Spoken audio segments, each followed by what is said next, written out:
Welcome to Off-Road America. I'm Mike. On today's episode, we're going to be taking my home-built Jeep trailer, building a new rack for it, installing some electric brakes and a parking brake, and taking it out on the trail for a shakedown run.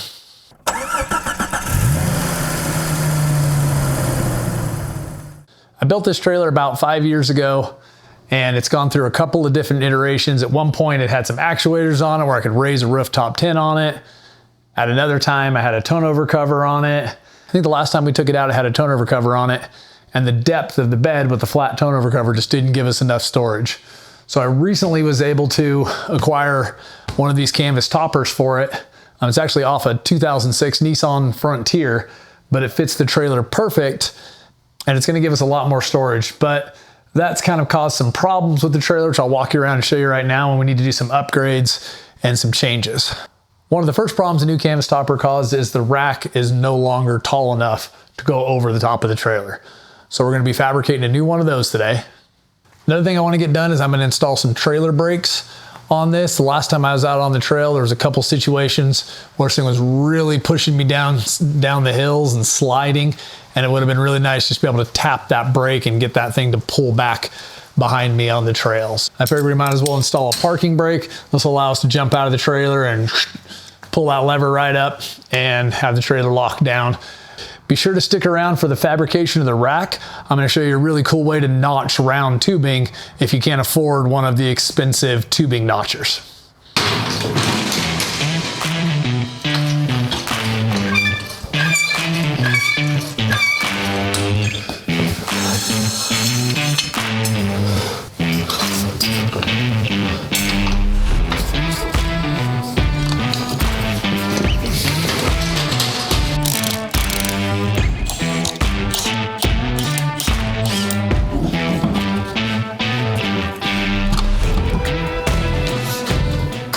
All right, now we just got to get this hub off so we can put on the disc brakes.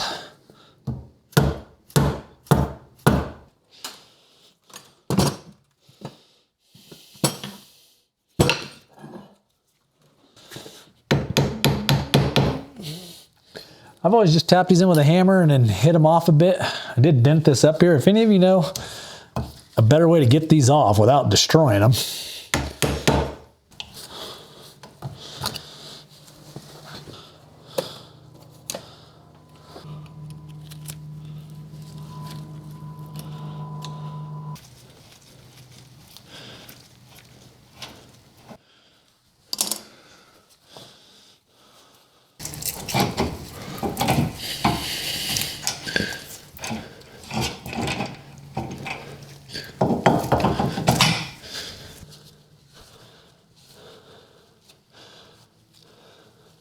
when I ordered this axle, I ordered it with backing plates because I thought I might want to put disc brakes on it in the future. Most of the time when you order a custom axle, they recommend having this backing plate put on there in case you ever want to put disc brakes on it. But it's possible that your axle might not have it, so if you were going to do this conversion, you might actually have to get a new axle. Okay, I got the whole kit laid out. If you're not familiar with electric trailer brakes, well, you can see here it says left side, so obviously it goes on the driver's side, but you want the trailer brake down at the bottom, and this metal arm here will be pointing towards the front. You can also see on the back, if it has a parking brake, that cable's gonna hook here when we hook it up, attach in here, and head out towards the front of the vehicle, and that cable's gonna be pulling. So you can always check that as well. Throw a little bit of blue Loctite on there.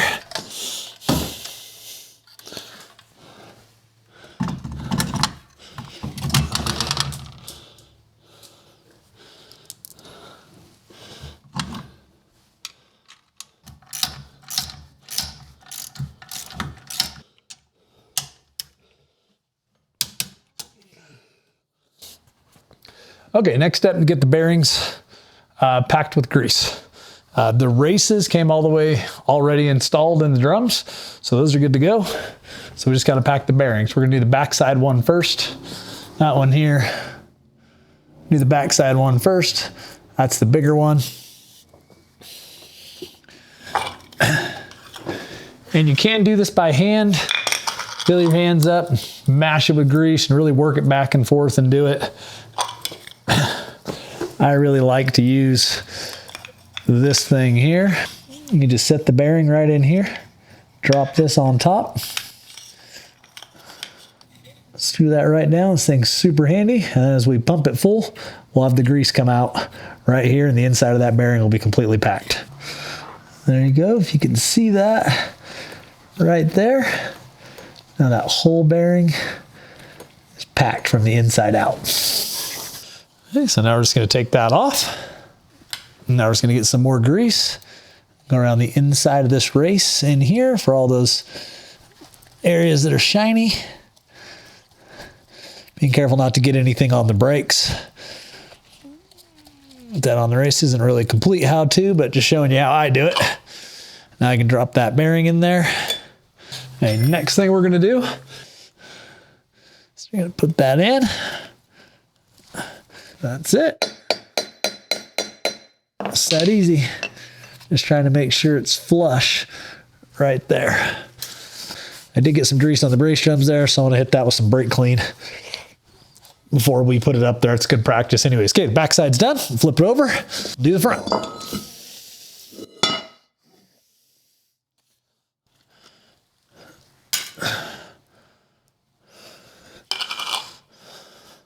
Okay, before I threw this on, I thought I'd show you real quick how these greasable spindles work. Let me show you right here. You can see when you pump that grease in the end, that grease will shoot out right there. So you can see how that's when some people overpack their bearings. That grease comes out and it can make its way out of there and get onto your brake pads.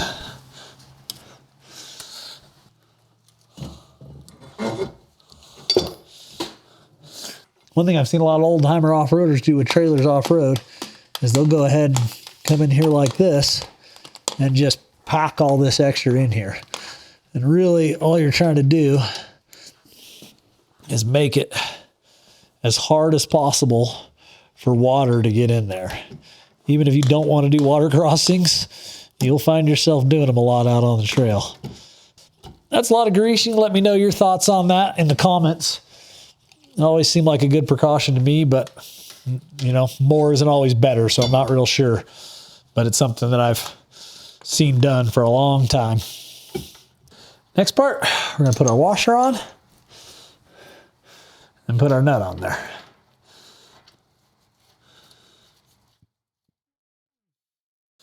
Now, I'm not an expert at this part. There's lots of different ways. People have lots of different opinions on this and everything else. I personally, when it's new like this, like to get a tiny bit tight and then back it off. Remember, you're not trying to get, you're gonna feel a little bit of drag from the brakes, but you're not trying to have this so tight that the bearings can't spin. If I ratchet this thing way down like this, you can get a lot of heat in those bearings and have problems. So it's really a feel thing. If anybody's got any good tips for how to dial this in, I'd love to hear them. It's all feel. Now, if you're trying to get your cotter pin in and you're trying to feel the point there, you're better off erring on the side of a little bit looser versus too tight.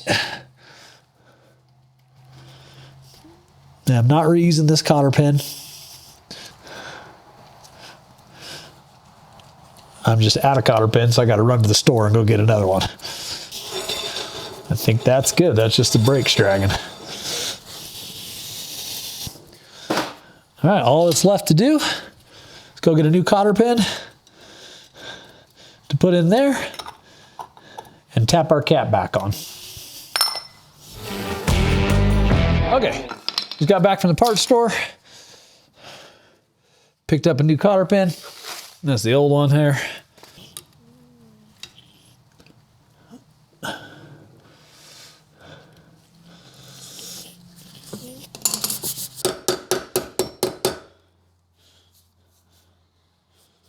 There we go.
ahead and bring your seat over here.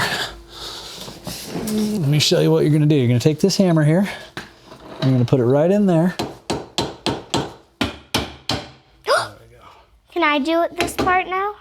Yep, you go ahead and do it. Nope, you're gonna do the rest. You can take this screwdriver, put it in there, and kind of pry it and tap it and get it off there. I'm gonna get my gloves on.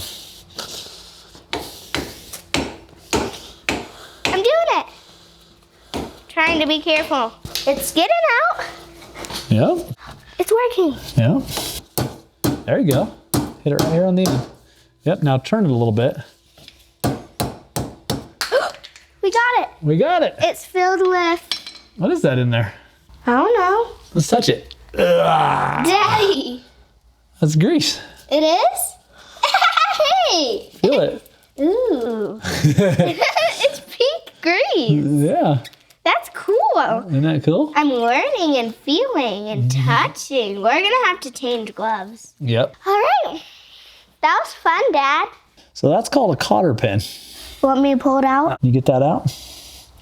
It's kind of hard to grip, but I think I know. Okay, do you have any tools around here that could help you grab it? Or maybe something you could stick inside there? I could use this. What about, can anything get that loop? Yeah, this. Nope. Now this. All right, let's try. Will that fit in there? That's hard. Oh, you got it, Dad. We got it. So that's called a cotter pin. See that right there? That's a cotter pin. What that does is that makes sure this guy right here can't spin off. It's all greasy. Yeah, let me get a towel for you to set it on. Hold on just a sec, because we don't want to get dirt all over that. Nuts. I got it. Okay. It fell. That's okay. Set it right here. Can you grab this part? This is called a hub. You can grab that with both hands and pull it straight towards you. This? Ooh. See, that nut could come off without that cotter pin, right? Yeah. What are these for? Tire. So if you don't put a cotter pin in there, what happens? The tire falls off. The tire could fall off, yep. What is grease used for, really? Without grease, the bearings will get too hot and then they won't work anymore. They'll lock up. So they help keep the bearings cool. What we're doing is we're putting new brakes on. Go ahead and slide this on. It goes on there. All right. And make sure you got this circle part at the top. Watch your fingers. So do we slide it over that? Yep, we got to get this lined up. Can you kind of get it on there? All right. Okay. And now, let me see how hard these are going to be. Should I peel off this sticker right here? No, you can leave that. It says Made in USA. That's cool. Doing this is a lot more fun with a partner. Probably. All right, it's on. It's on? Yeah. Where does this thing go? Let me check, I let see. me check and see if I got the right size. All right. How are you, Autumn? Glad. You got snacks? The snack pack? Can I try? Yep, tighten them all up. Tight. Good, did you get all 4 of them tight? No. Did you do these other 4? Nope. All right. You're doing this, not me. Yeah, you're just here to really help. I'm just the assistant. Yeah. So, right, this one? Yep, the gold ones. Okay, you got them pretty tight? Yeah, that's as tight as I'll get. All right, then what we're gonna need now is a bigger wrench. All right, that's what we're gonna be using. Very big. All right, look out. All right, you should probably do it. Yep, I'll have to do this part. Now this is all torqued down, that's called. All those bolts, Dad tightened them all, so they're all torqued down to the right spec. Start to keep squeezing. Yep, over and over. Can't do too much on this. Get a big glop of this, and you want to put grease all inside that race with your fingers. Yep. Yeah. I like feeling grease. It's all gooey on my hands. Yep. So this part here goes in here like this. This rubber part goes on the top. Let me do that there. Okay, now hold on. Now what we got to make sure is that we don't get it at an angle. If you get it at an angle at all, it gets bent. And then we got to drive all the way to the parts store. We're using a big old sludge hammer. I really like working with you, Dad. Thanks, I like having you help. I think I want to come help you more often. Yeah. I'll be your jeeping buddy. Go ahead and pound on that thing. Don't hit my fingers. Down on the top.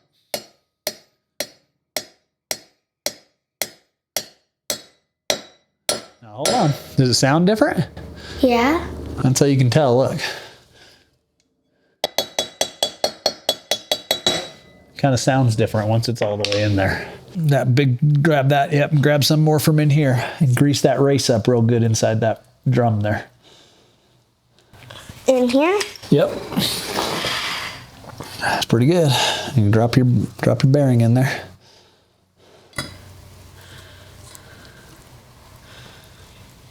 All right. These ones are really good for kids with my hand size. They actually fit really well. That's a really good glove size. Yeah! Got them on. This here is called a spindle. And we're going to put this on there. Oh. Ooh, you got it. There it goes. Yep, that's the washer. Yep. Go ahead and grab that and put that on. In here? Yep. And then go ahead and grab that nut. Yep, that's called a castle nut. And screw that on. See? Look at it. It's called a castle nut. Why do you think that? Because, look, if you set it on my hand, it looks like a castle. Oh, I could see that, huh? That's good. Then put that on there. Because I'm basic. Which way do I turn it? Back the other way. And then, yeah. So you got to turn it lefty-loosey, righty-tighty. Lefty, righty, tighty. Yep.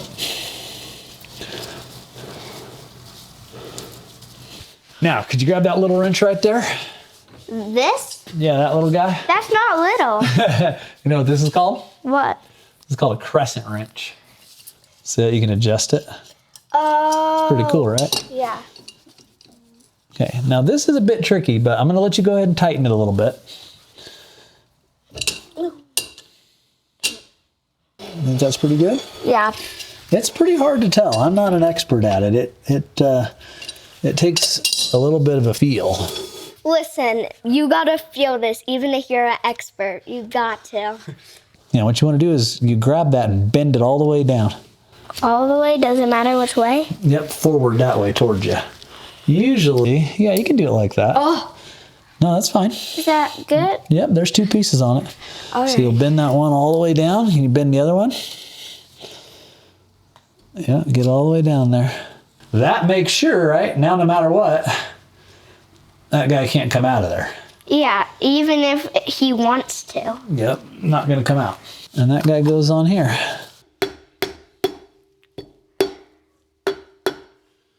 We got that in there pretty good. Do a couple more taps. I think that's good. That's pretty good. How's it feel? That feels like it's spinning pretty loosely. I think that's a pretty solid brake. And that's it.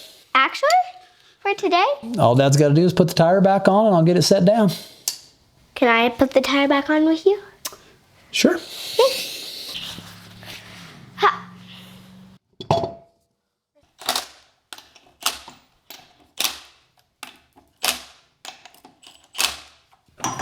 Oh, that scared me. All right, so let's grab our big torque wrench again. All right. Oh, you got it. I did it. All right, now let's do this one. That was funny. Okay, good. Good. I'm doing this it. one here. Good.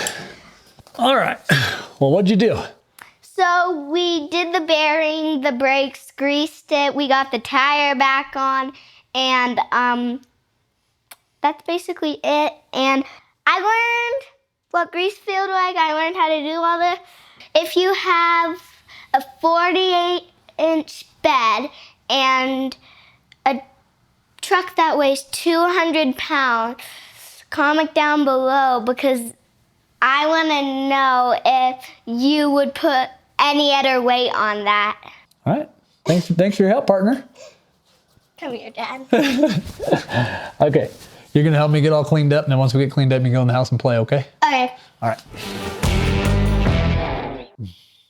All right, it's a new day. It was super fun having my daughter Aspen help out on that. I'm always keeping my eye out for little projects that are just big enough to be a challenge for her, but not something that I have to take over and do every single thing for her. We're gonna start fabricating a new rack. Be sure to stick around. I'm gonna show you a really cool way that even if you don't have a fancy tubing notcher, you can get tubing notched and get perfect fitment on your tubes when you're fabricating.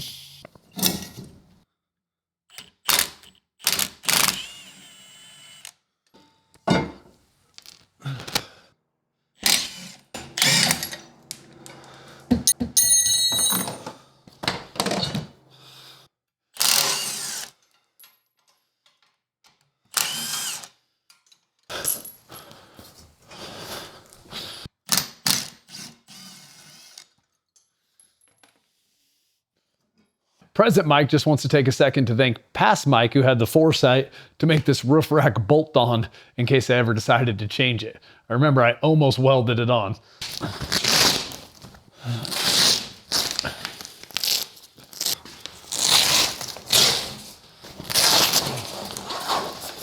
So this is a real cool option that I decided to get for this after realizing I really didn't want the clear windows, so I can keep everything away from prying eyes. So I'm gonna swap these out real quick.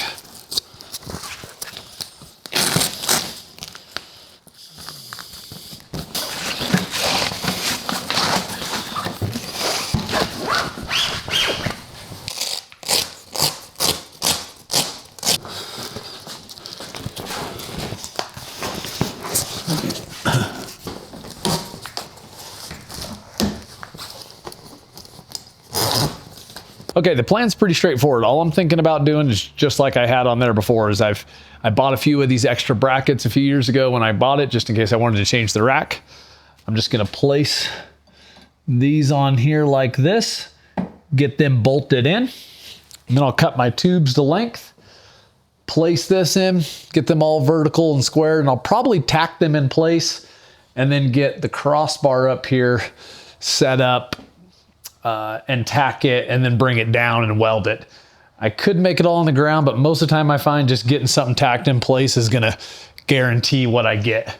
And then the only other thing I really got to figure out is something to cover this, because this was designed for trucks. So the wind's just gonna be hammering this.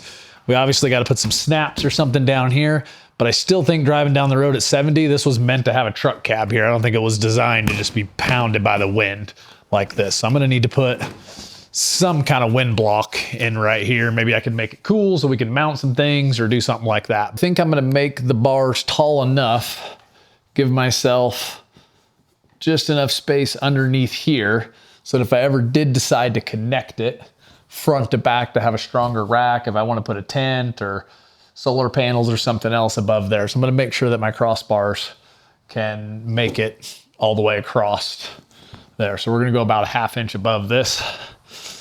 1, 2, 3. Let's make our tube 44.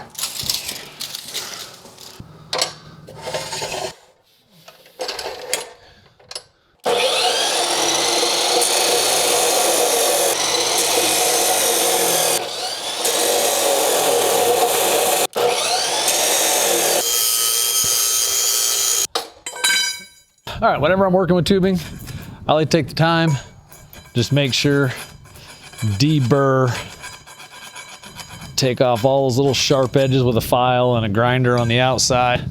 I've had way too many nasty cuts because I was too lazy to take the 10 seconds it takes to properly deburr a tube. So I got the trailer perfectly leveled, and now I'm just gonna get my tube lined up and just tack it in there and get it perfectly vertical.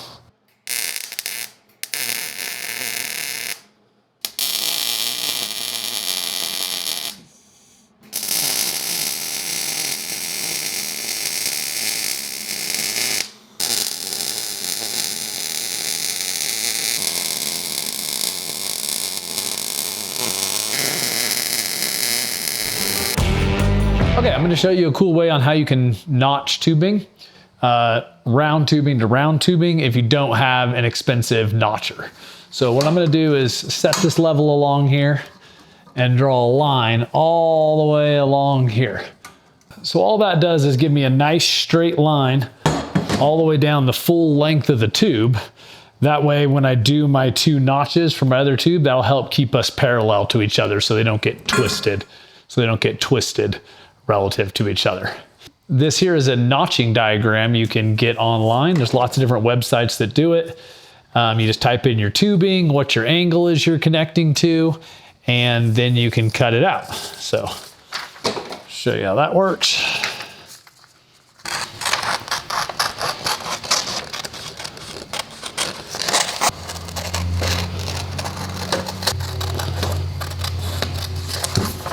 Okay, now we got our template cut out. So all we got to do is place this on our tube. There's a line right along here on the top of it.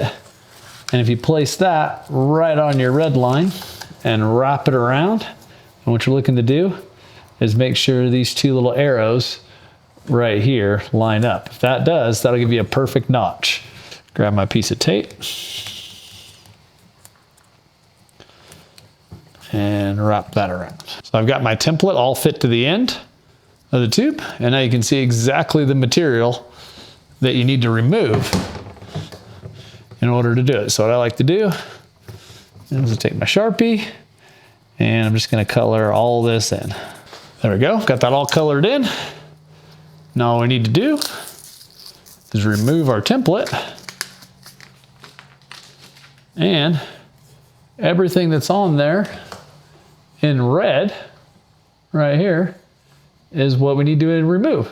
So we're just gonna attack that with our grinder, and then we'll have a perfect notch. Just like that, you can get yourself a pretty nice notch. Fits right up. Okay, and you can see right on this notch is the shortest part of our tube. So right in here is the shortest part of our tube.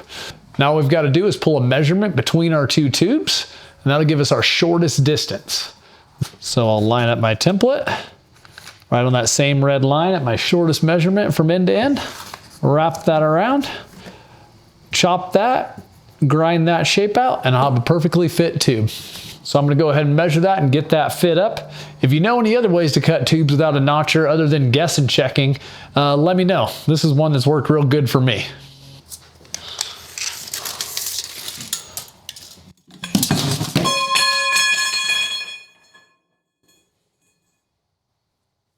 Ow.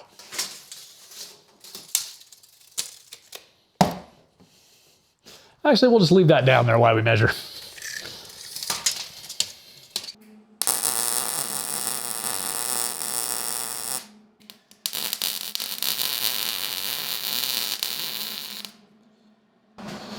All right, so all squared up, about 89.3 degrees. Close enough to square to this okie. That looks good.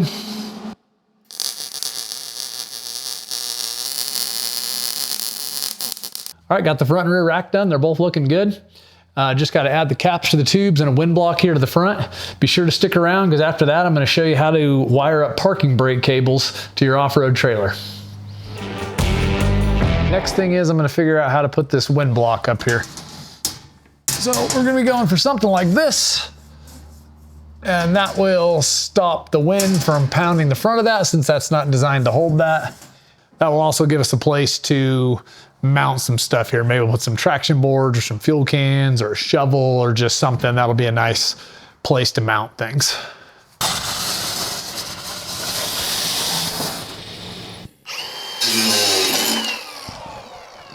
Okay, I've got the top all squared up. It's pretty square now. What I'm gonna do is put a good solid tack on each of these corners and then see if I need to shift this bottom anywhere after that.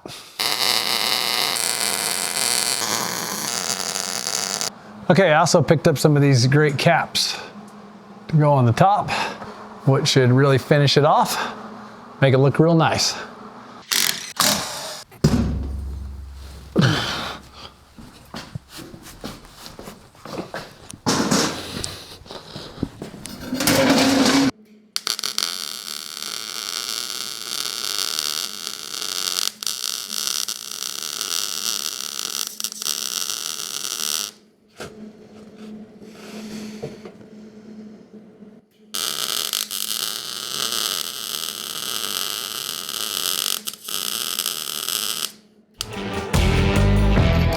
All right, I got that rack all finished up. I'm gonna send that thing off to get powder coating. Now, next thing we're gonna do is figure out how to fab up this parking brake right here. So I got a bunch of different pieces and little things and stuff like that. So I'm gonna see how I can get all that hooked up to the brakes, run that up here. We'll fab up some kind of bracket, and that'll give us a nice parking brake right here up at the front. Next thing we gotta do is install the cable sleeve. So to make that easier, I'm gonna pull this out of the end.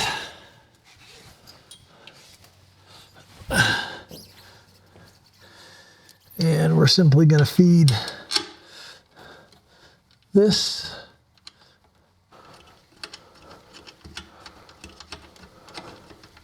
So this is a universal, I just kind of ordered a hodgepodge of different pieces off the internet, and I'm kind of trying to make it work. I didn't see anybody selling just a full kit that gives you everything you need. I've never actually had a parking brake on a trailer before. I just thought it would be really, really nice if you find yourself in a precarious situation, you could jump out and hit that parking brake. I think it would be really nice. I see a lot of the trailers that they sell from Australia have them included, the fancy off-road ones. So now we got that cable fed all the way through. We're just gonna hook that up to there.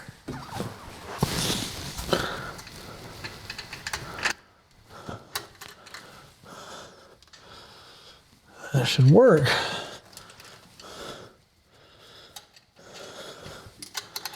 That seems like a good connection. I think what I'm going to do is go ahead and switch this pin out. Go ahead and switch this pin out for just a regular cotter pin so I don't have to worry about it coming undone. There we go. I think I like that better. That way that thing versus this, I was figuring might be possible for something to hook that, or a little branch or something, and pop that off. You never think that stuff can happen, but it always seems to. So just a regular cotter pin in there. Won't have to worry about that. Now what I'm trying to do is, before I start to head up to the front of the trailer, I'm going to try to bring this cable over this way and make sure I got at least a hand's width in front of the wheel there. That way, and then try to keep it as slack as possible besides that, so we have some room for suspension travel.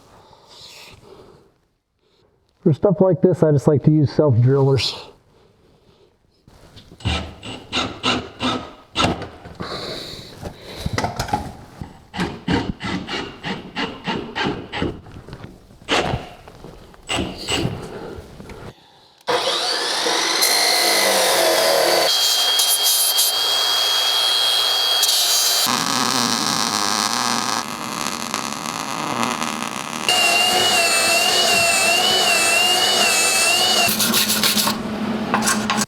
All right, what's just gonna go on now? We just about got it. We gotta have to cut this outer sleeve to fit in here. And then this piece will be on this black sleeve, and that will slide into there on that back side.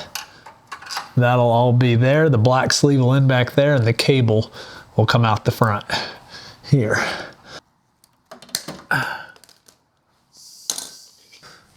Okay.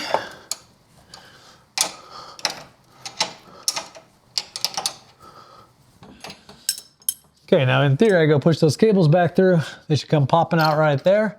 We should be able to hook it up to that, and we should have a parking brake. Let's see if it works. You let me know if those cables come popping out.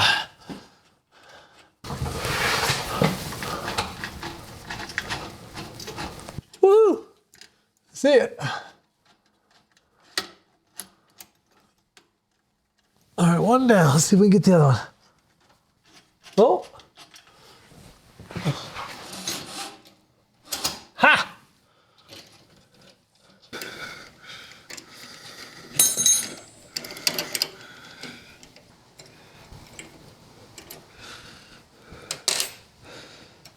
All right, check it out. I just got it done. I'll probably have to tighten this up, adjust the cables a little bit more, but rock solid. Trailer's not going anywhere. That's gonna be a great feature out on the trail.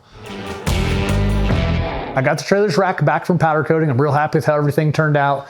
I went for a semi-gloss back, almost a flat black, but something to be a little bit easier to keep clean. I'm real happy with how everything turned out.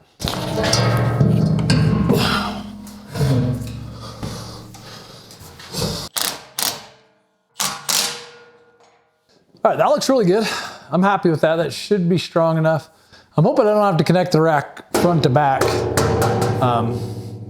We'll see. I was thinking it might be cool. Put these up here. That'll give me a nice place to store those. And then that might even help a little bit with sending some wind around the sides to keep it off here. Yeah, I think I like that.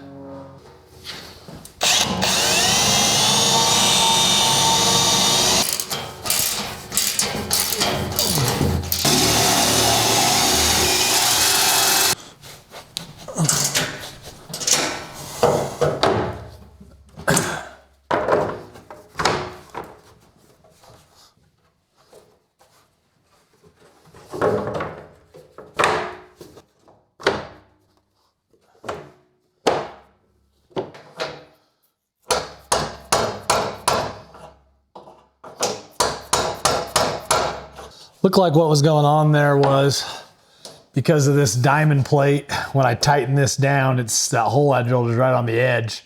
So it's kind of tilting it. They're a little bit tight. It looks like you can loosen these and have them be a little tight, but I'd rather have them be a little snugger than not snug enough. That way they don't fall off. There we go.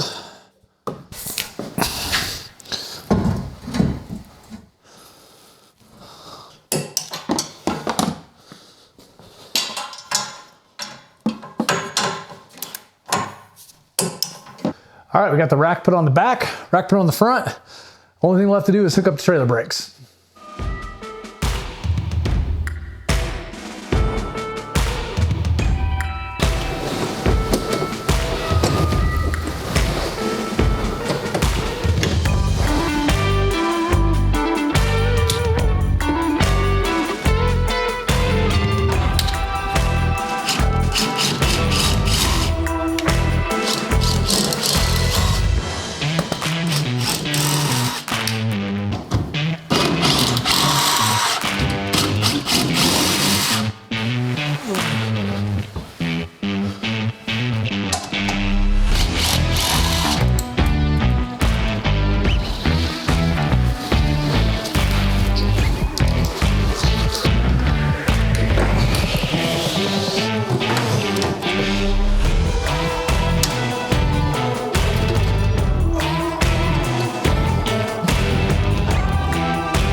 All right, so I got most of all this old wiring pulled out. This trailer used to have linear actuators on it that raised up, and I had a tent on here that could go up and down, and you could raise it up and sleep in it and lower it down for travel and everything else. Pretty cool, but I just decided it was too complicated. That's why we went ahead with this new rack and simple system. We found this nice soft topper that covers it up real well and fits perfectly. So I'm just cleaning this wire out so I can get those brakes hooked up. I apparently have lost my stubby screwdriver.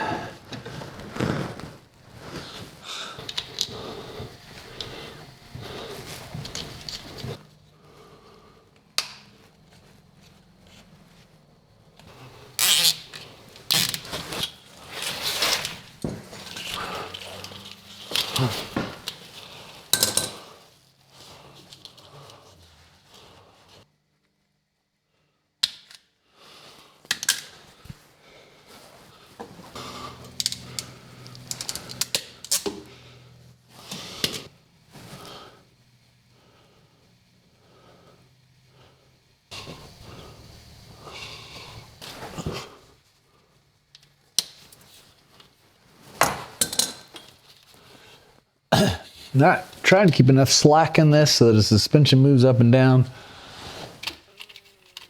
We won't have any trouble.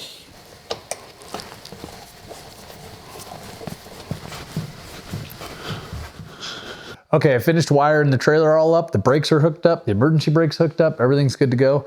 I thought I'd show you real quick the type of connectors that I like to use when I'm wiring up something like this for an off-road vehicle or trailer or anything like that. All right, so I really like to use these connectors like this. They're a weatherproof heat shrink butt connector. I like them because they already have the weatherproofing like sealant in there, butt connector, and everything's ready to go. So all I do,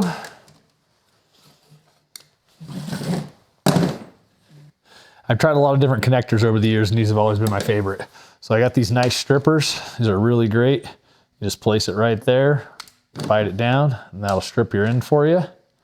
So same thing there. Very fast.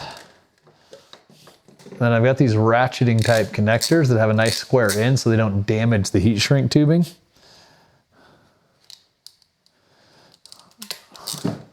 Just pop those on.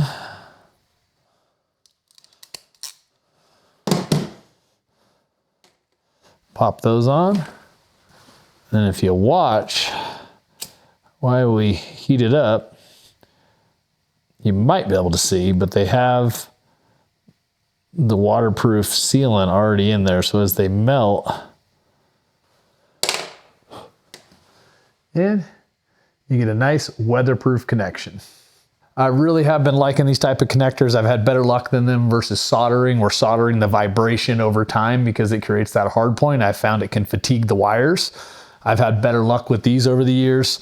I really like these quick strippers and these ratcheting style crimpers. When I've tried the other type with the kind with the built-in heat shrink like this, they would poke it and damage it so it would no longer be weatherproof. So yeah, give them a try one time if you're looking for something new. All right, I thought I was gonna hit the trail, but small problem with the new parking brake here. Yeah. Didn't think that through real well. So looks like first thing we're gonna be doing is cutting that off and moving it.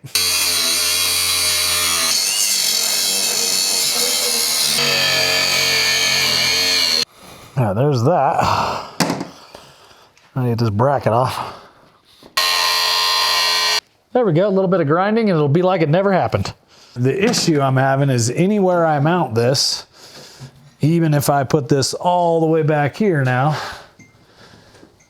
which I don't really have room to do, if it doesn't hit the tire, it's gonna hit the door. I'll put that in there.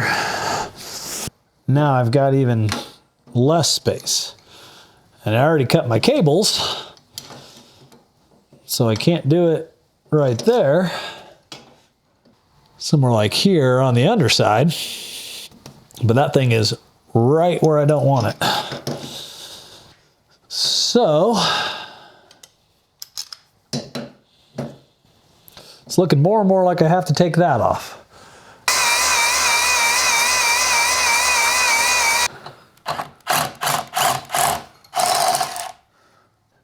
All right, I got that removed. Unfortunately, that means I'm gonna need to order a new one of the weld-on trailer jack things there because I basically destroyed it getting it off. But now we can figure out how we're gonna mount this up.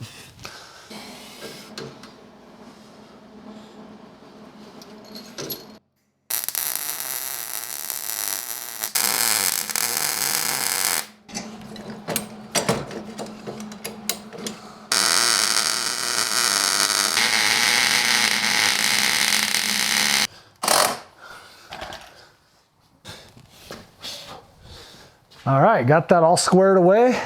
That should be a lot better. I just need to move that trailer, the trailer tongue jack to the other side once that part comes back in. But now, pull that right there for the e-brake. It's a lot sleeker. I can actually open and shut my door, which is nice. And can lock the trailer in right there. I'm gonna have to install some snaps on this fabric right here. I'll be able to show you what it looks like a little better in a minute. I thought I could find a local place to do it, but went around to a couple places and nobody was comfortable doing it they didn't have the right kind of snaps and things. So I ordered up the tools and we're gonna learn how to do that.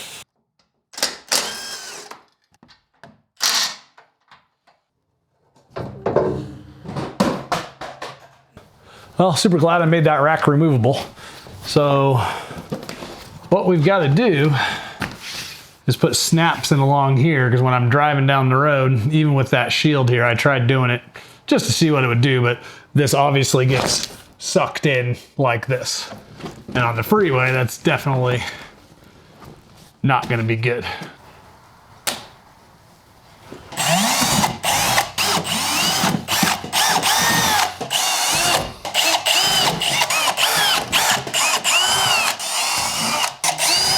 It's not obvious from watching this, this trailer's tub is fiberglass. That's why it's so easy to drill through it. So I've got these snaps on the outside. And then in here, we've got some, just a little washer and a little nut that'll bolt to the inside right here. Okay, so I have no clue how to do this. We're gonna learn together. All right, dug through all this. It looks pretty simple. Female part of the snap just goes on there. The other end just goes in here. It's held in by little bits of rubber and a squeeze of that. This thing's supposed to punch a hole in the fabric and attach the snap all at once. So I just gotta pop it in. All right, wish me luck.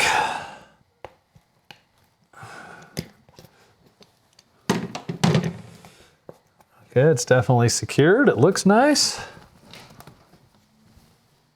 Ha! That's actually really cool. I think this is gonna be a pretty useful tool. All right, well, that could not have been any easier. I couldn't be happier how nice this tool is. I think there's cheaper ways to do it, but this turned out wonderful. I'm super happy. Comes right off. Snaps right on.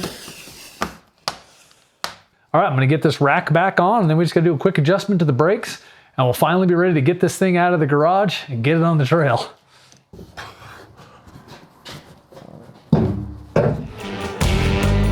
Okay, the last thing we gotta do is adjust the trailer brakes. So I thought I'd throw this in here in case you haven't seen it before. So what we're gonna do is spin the tire, and if it's spinning completely free, that means the brakes aren't adjusted well. We're gonna take these, you'll have some rubber stoppers underneath here, and we're gonna use a flathead. There are special tools for doing this, a brake spoon, but I don't know, I've never owned one. And I'm just gonna spin it. And there's a little gear in here, there's little gear teeth in here, and you're gonna grab it, and to tighten it, you're gonna pull down on the screwdriver. So you'll be pulling down like this. So you'll come into the little thing, you'll see it. And you're gonna be coming down and doing that. And we're gonna adjust it.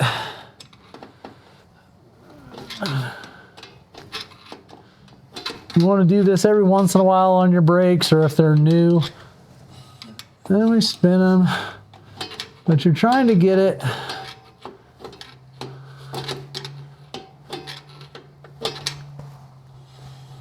like right about there. See how I spin it?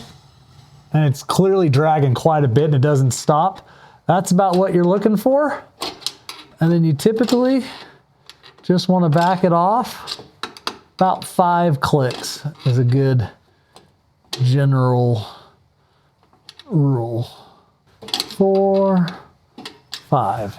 Now if I spin it, you should hear a tiny bit of dragging, a little resistance, but not a ton. And now you know they're adjusted right. You can just pop those guys back in there. And the rest of your adjustment will be done at the brake controller on your vehicle, but that makes sure that they're set right. As you loosen that, expands it, and they're not having to take up a lot of slack in there.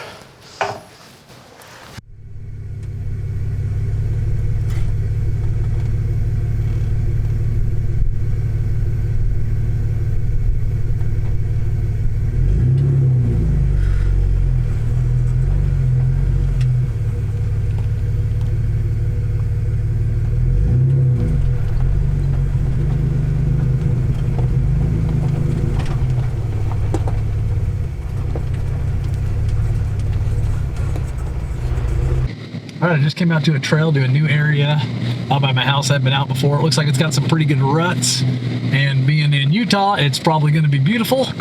So I'm going to drive the trailer for a while down here, get a feel for it, see how the brakes work, and see how everything feels. Then I'll pull over up here in a bit and update you on how everything's doing.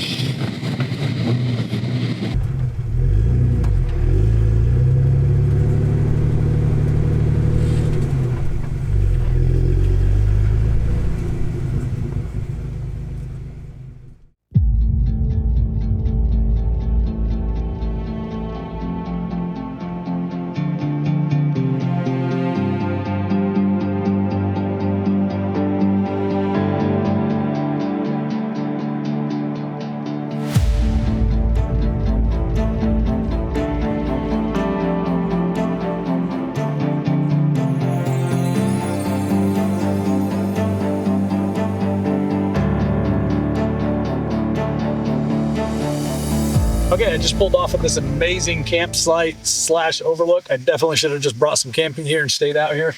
The view is amazing. I'm gonna have to come back here.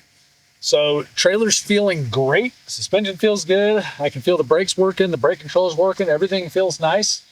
I thought I'd just take a moment to kind of show you how all this works, how this soft top interacts, and how I think it's pretty cool. So what I can do with this is, say I get to camp and I just want to unload everything and there's nothing too heavy in the back. You can undo all those snaps. There's a little strap right here. I can undo this. I can now just open that up and I got access to everything. That is going to be so nice for unloading and just reaching stuff around camp and everything else.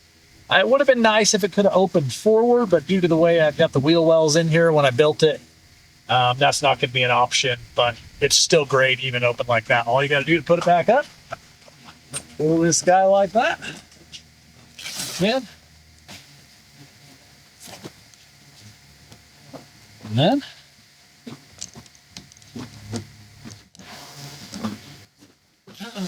zipper here, got some Velcro, pull that bar up and throw that across there. You can also roll that up and tuck it up in there. And if you hadn't noticed on this trailer, I'm not using a CJ tailgate. So you have a nice tailgate, have access to everything right there. Don't have a ton of stuff on the inside today. Just chucked a bunch of stuff in there for the shakedown run, some tools and recovery gear in case I ran into anything with a chair to take a break. But I used to have a flat cover on this, but now with the soft cover on here, I've got so much room. Here in the front, as you saw in the garage, I've got my recovery boards mounted up here. These are great. I can just turn these, slide that right in and out. And that's working out really good. I've got some extra space down here. I'm not really sure what I'd put down there. I guess in true off-road sense, I should probably put a shovel or something on there. I don't know. Let me guys think what would be best to mount on there in the comments below. Not too much exciting going in the tongue box right now. I do have a bunch of switches and a 12-volt power and some USBs and a battery in here, fuse box, etc. Probably going to wire up some more lighting on the trailer in the future. This thing used to have those linear actuators that would raise the tent up and down on it. That's what all this was built out for. But now I don't have that, so I don't know. It'd be nice to have some lights underneath for camping and things like that. Maybe some lights outside for around camp and stuff like that too. Some tie-down straps and etc. Right here on the front, I just got a new tongue jack with some dual wheels. Actually, this was a lot bigger mess than I thought it was going to be. I had to buy a jack from Harbor Freight, cut the brackets off it, move this from that side to that side. It was a lot more than I wanted to, and I couldn't figure out a way to get it to store there. So I actually keep it stored up here on the side of the trailer. I could throw it on the back if things get nasty, but this works great now. It was actually pretty tough finding one that was tall enough to get the trailer all the way up, but good old Harbor Freight had one in stock, so I was able to modify it and make it work. You can also see the other side of the e-brake cables here that come around to that new emergency brake or parking brake location we had to move it from because the tire carrier was hitting that. All right, I think that about covers it. Let's get back on the trail and see what else we can find. It's amazing out here.